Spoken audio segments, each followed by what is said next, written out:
स्वागत है दोस्तों आपका हमारे चैनल शार्प IQ एजुकेशन में। हमें पॉलिटिकल साइंस की दूसरी किताब अंतर्राष्ट्रीय संबंध सिद्धांत और समस्याओं को हम लोग पढ़ रहे थे। इसके अंतर्गत चैप्टर 1, चैप्टर 2 एंड चैप्टर 5 से लेकर 11 तक हम लोगों ने कंप्लीट कर लिया था। उससे पहले हम लोगों ने MPS 001 राजनीतिक सिद्धांत, MPS 003 भारत लोकतंत्र और विकास के कई चैप्टर्स कंप्लीट कर लिए हैं। अगर आपने ना देखा हो तो लिंक डिस्क्रिप्शन में दे रखा है, वहाँ से जाके आप देख सकते हैं। आज हम लोग को शुरू करना है चैप्टर 12 क्षेत्रीय समूह। तो चलिए शुरू करते हैं। आप हमारे लेक्चर का PDF टेलीग्राम चैनल पर पा सकते हैं, जिसका लिंक डिस्क्रिप्शन में दे रखा है। आप हमारे साथ इंस्टाग्राम पर भी जुड़ सकते हैं। यहाँ पर मैं डेली करंट अफेयर के पोस्ट अपडेट करता रहता हूँ और आप अपनी क्वेरीज में मुझसे यहाँ पर पूछ सकते हैं। अगर आप नए हैं तो प्लीज़ मेरा चैनल जरूर सब्सक्राइब करें, ताकि हर वीडियोस की नोटिफिकेशन आप तक जल्द से जल्द पहुँच सके। क्षेत्रीय समूह चैप्टर 12, इसके अंतर्गत पहला टॉपिक है क्षेत्रवाद और क्षेत्रीय संगठन।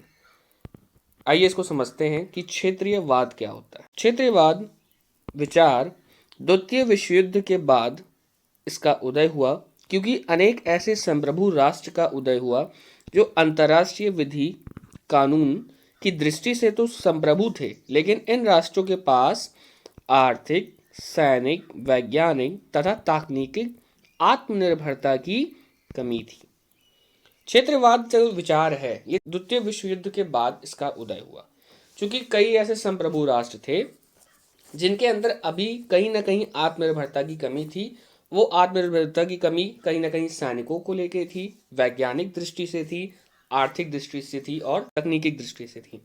तो जिन ऐसे राष्ट्रों के अंदर यह आत्मनिर्भरता की कमी थी, उन्होंने गुट बनाना शुरू किया, क्षेत्रवाद का विचार अपनाया, ताकि वह जरूरतमंद संसाधनों को बाकी राष्ट्रों से ले सकें और जो उनके पास प्रचुर मात्रा में है वह संसाधन उन देशों को दे सके।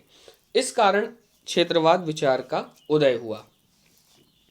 आइए आगे समझते हैं। इसलिए अपनी आवश्यकताओं हेतु सहयोग का वातावरण बनाने के लिए इन्होंने संगठन बनाए, तो सहयोग का वातावरण बन सके, एक दूसरे राष्ट्र एक दूसरे के लिए एक दूसरे की सहायता कर सकें आर्थिक रूप से और सामाजिक रूप से।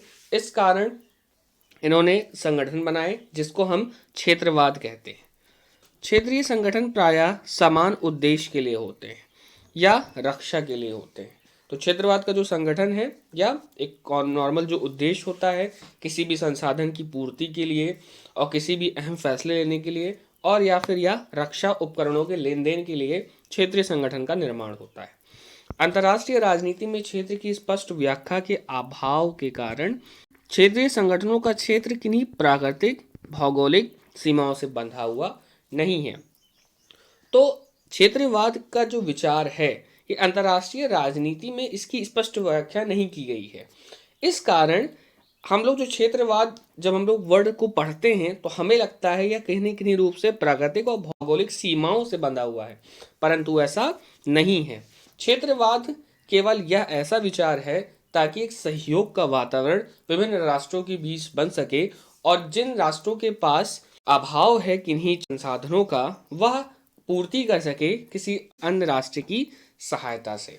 इस कारण क्षेत्रवाद विचार का उदय हुआ। यह प्रभुसत्ता संपन्न राज्यों का संगठन होता है या उन राज्यों का संगठन होता है जो प्रभुसत्ता संपन्न हैं। इन संगठनों में शांति, सुरक्षा, आर्थिक एवं सांस्कृतिक सहयोग के विकास का प्रोत्साहन मिलता है। इन संगठनों में शांति, सुरक्षा, आर्थिक यानी कि इकोनॉमिकल, सांस्कृतिक सहयोग के विकास के लिए इन लोग में प्रोत्साहन मिलता है। क्षेत्रीय तनाव को दूर करने के सहायता मिलती है। आज अंतर्राष्ट्रीय राजनीति में इसका जो महत्व है वह सर्वाधिक है। इसकी संख्या दिनों दिन बढ़ती जा रही है। क्षेत्रवाद की संख्या अब दिनों दिन बढ़ती जा रही है। विभिन्न राष्ट्रीय देश आपस में गुट बनाकर एक दूसरे की सहायता कर रहे हैं। इसके अंतर्गत विभिन्न गुट को आइए हम पढ़ते हैं कौन कौन से हैं। आसियान की जो भूमिका है इसके आइए बारे में हम समझते हैं। आसियान का कार्य क्षेत्र जो है वो बहुत ही व्यापक है। राजनीतिक, आर्थिक, सामाजिक, सांस्कृतिक, वैज्ञानिक, तकनीकी क्षेत्र से यह कार्यरत है। राजनीतिक रूप हो, चाहे आर्थिक रूप हो, चाहे सामाजिक रूप हो, यह सभी पहलुओं पर यह कार्यरत है। आसियान, आइए इस अंतर्गत आगे समझते हैं। इसके जो सदस्य देश हैं यह दक्षिण पूर्वी एशिया के जितने देश हैं यह सभी की सभी क्या है, आसियान कंट्री के अंतर्गत आते हैं। इसका जो मुख्य उद्देश्य है वह स्वतंत्र व्यापार करवाना, हवाई सेवाओं के अंतर्गत कार्य करना और रक्षा का समझौते कराना आसियान जो क्षेत्रीय समूह है इसकी प्रमुख भूमिका है। दूसरा क्षेत्रीय संगठन है APEC, अपैक यानी एशियन प्रशांत आर्थिक सहयोग। इसका जो उद्घाटन यानी इसका फॉर्मेशन ऑस्ट्रेलिया के प्रधानमंत्री श्री बॉब हॉक द्वारा 1986 में किया गया था। इसका जो मुख्य उद्देश्य था वह प्रशांत महासागर में मुक्त व्यापार करवाना अपैक का मेन उद्देश्य था। इसके प्रारंभ में 12 सदस्य थे, जो कि जिसमें से जापान, अमेरिका, कनाडा, ऑस्ट्रेलिया ऐसे मिलाकर प्रारंभ में 12 सदस्य थे। अब इसकी संख्या कितनी है? 21 है। यह व्यापार आर्थिक सहयोग के मुद्दे को सुलझाने के लिए या इस पर विचार करने के लिए मंच देता है। नाफ्टा, उत्तरी अमेरिकी मुक्त व्यापार क्षेत्र। इसके अंतर्गत जो देश आते हैं वो होते हैं अमेरिका, कनाडा एवं मैक्सिको। इसका जो स्थापना है वो 1994 में हुई। उत्तरी अमेरिकी मुक्त व्यापार की स्थापना इसने की। इसका जो मुख्य उद्देश्य है, जो इसके सदस्य क्षेत्र हैं, इनको मुक्त व्यापार और पूंजी निवेश हेतु प्रोत्साहन देना, यह इसका प्रमुख उद्देश्य है। सार्क, दक्षिणी एशियाई क्षेत्रीय सहयोग संगठन। दक्षिणी एशिया के 7 पड़ोसी देश इंडिया, पाकिस्तान, बांग्लादेश, नेपाल, भूटान, श्रीलंका, मालदीव ने क्षेत्रीय सहयोग के लिए इसका गठन 1985 में किया। इसका जो प्रमुख उद्देश्य है वो क्षेत्रीय सहयोग और विभिन्न मुद्दों पर विचार विमर्श करना और फैसले लेना है। तो विभिन्न मुद्दे कौन कौन से हैं?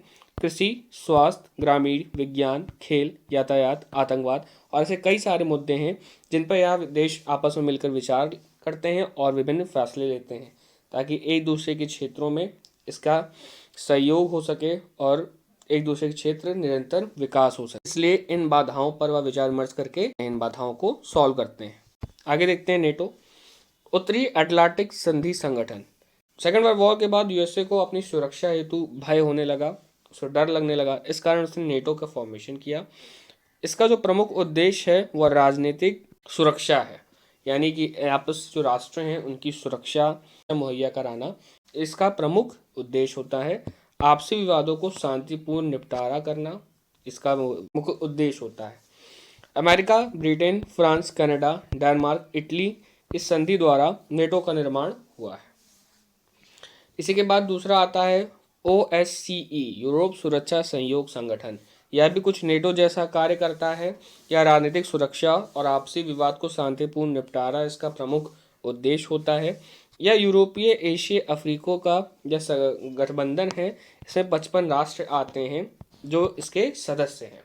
इसी के साथ हमारा चैप्टर समाप्त होता है। आइए आज हम लोग देख लें हम लोगों ने क्या क्या पढ़ा।